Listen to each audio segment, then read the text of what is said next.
Hello மாமிஸ், இன்றைக்கி நம்ம சேனலில் பேபிஸ்க்கு வெயிட் கெயின் ஆகிறதுக்கு ஒரு ரெசிபி தான் பார்க்க போகிறோம். இது வந்து டாக்டர் அட்வைஸ் பண்ணது தான். இது நான் என் பாப்பாவுக்கு 8 மாதத்துலேருந்து கொடுத்துட்ருக்கேன். அவளுக்கு நல்லாவே வெயிட் கூடுச்சு. இதை நீங்களும் உங்கள் பேபிஸ்க்கு கொடுங்க. கொடுத்துட்டு வெயிட் கூடலை அப்படின்னு சொல்லவே மாட்டீங்க. டேஸ்ட்டும் பார்த்தீங்கன்னா பெரிய குழந்தைங்களுக்கு கொடுத்தா கூட அவங்க திரும்ப திரும்ப பண்ணித்தர சொல்லி கேட்பாங்க. இதை வந்து நீங்கள் குழந்தைங்களுக்கு அழகாக காலையில் பிரேக்ஃபாஸ்ட்டில் இல்லைனா ஈவினிங்கில் ஒரு ஸ்நாக்ஸ் மாதிரி கூட பண்ணி கொடுக்கலாம். டெய்லி கொடுத்தீங்கன்னா நல்லாவே வெயிட் அதிகமாகும். இதை எப்படி பண்ணுறதுன்னு பார்க்கலாம். அதுக்கு முன்னாடி நம்ம சேனலை சப்ஸ்கிரைப் பண்ணாதவங்க சப்ஸ்கிரைப் பண்ணிக்கோங்க. இது பண்ணுறதுக்கு ஒரு கடாயில் 4 டேபிள் ஸ்பூன் அளவு பொட்டுக்கடலை சேர்த்துக்கிறேன். மிதமான தீயில வச்சு வறுத்துக்கலாம். பொட்டுக்கடலையில் அதிகமாக ப்ரோட்டீன் இருக்குது. அது குழந்தைங்களோட ஹெல்தி வெயிட் கெயினுக்கு ரொம்பவே ஹெல்ப்ஃபுல்லாக இருக்கும். இந்த மாதிரி பொன்னிறமாக மாறி வரும். இப்போ தனியாக ஒரு பிளேட்டில் கொட்டி ஆற வச்சுக்கலாம். அடுத்து 2 டேபிள் ஸ்பூன் அளவு நிலக்கடலை சேர்த்துருக்கேன். இதுலேயும் நிறையா ப்ரோட்டீன், குட் ஃபேட் இருக்கனால வெயிட் கெயின் அப்புறம் மூளை வளர்ச்சிக்கு ரொம்பவே நல்லது. இதுவும் மிதமான தீயில பொன்னிறமாக வர வரைக்கும் நம்ம வறுத்துக்கலாம். அடுத்து 2 டேபிள் ஸ்பூன் அளவு அரிசி சேர்த்துருக்கேன். அரிசியும் பொன்னிறமாக வர்ற வரைக்கும் நம்ம மிதமான தீயிலே வச்சு வறுத்துக்கலாம். வறுப்பட்டதுக்கப்புறம் பொன்னிறமாக மாறி வரும். சாப்பிட்டு பார்க்குறதுக்கும் பொறுன்னு கிறிஸ்பியாக இருக்கும். அடுத்து 3 முந்திரி எடுத்திருக்கேன். இதையும் நம்ம நல்லா வறுத்து எடுத்துக்கலாம். நட்ஸ் வந்து வெயிட் கெயின் மட்டும் இல்லை, குழந்தைங்களோட மூளை வளர்ச்சிக்கும் ரொம்பவே உதவியாக இருக்கும். அடுத்து 5 பாதாம் எடுத்திருக்கேன். அதையும் நம்ம நல்லா செவந்து வர வரைக்கும் வறுத்து எடுத்துக்கலாம். நட்ஸ் எல்லாத்தையும் ஒன்றா சேர்த்து கொடுக்கறதுக்கு முன்னாடி ஒவ்வொன்றா கொடுத்து குழந்தைக்கு அலர்ஜி இருக்கா அப்படின்னு செக் பண்ணிக்கணும். இது ஏற்கனவே ஒரு வீடியோவில் நான் சொல்லியிருக்கேன்.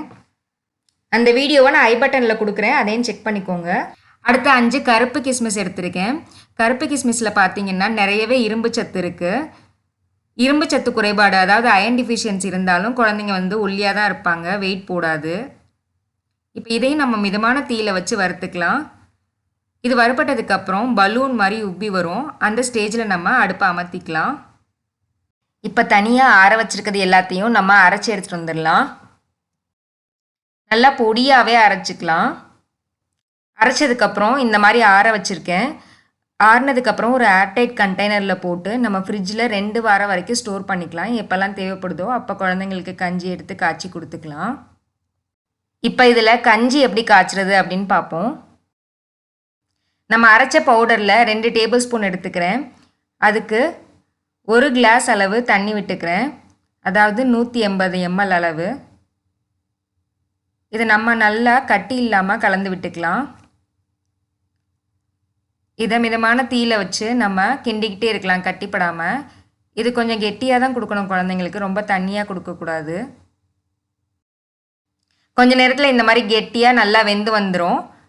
அந்த ஸ்டேஜில் நம்ம ஆஃப் பண்ணிவிட்டு இறக்கிக்கலாம். இப்போ ஒரு பவுலில் மாற்றிக்கிறேன். மாற்றிட்டு ஒரு அரை டீஸ்பூன் அளவு நெய் சேர்த்துக்கலாம். சேர்த்துட்டு இப்போ இதோட ஒரு வாழைப்பழம் மசிச்சு வச்சுருக்கேன், அதையும் சேர்த்துக்கலாம். வாழைப்பழம் வந்து ஆப்ஷனல் தான், உங்களுக்கு வேணும்னா சேர்த்துக்கலாம். நான் அதில் வந்து ஸ்வீட்டனிங்காக, அதாவது இனிப்பு சுவைக்காக சேர்த்துருக்கேன். நீங்கள் வந்து ஒவ்வொரு நாளும் டேஸ்ட்டை மாற்றி கொடுக்குறதுக்காக ஒரு நாள் வாழைப்பழம் சேர்க்கலாம், இன்னொரு நாள் ஆப்பிள் சேர்க்கலாம், அந்த மாதிரி சேர்த்துக்கலாம்.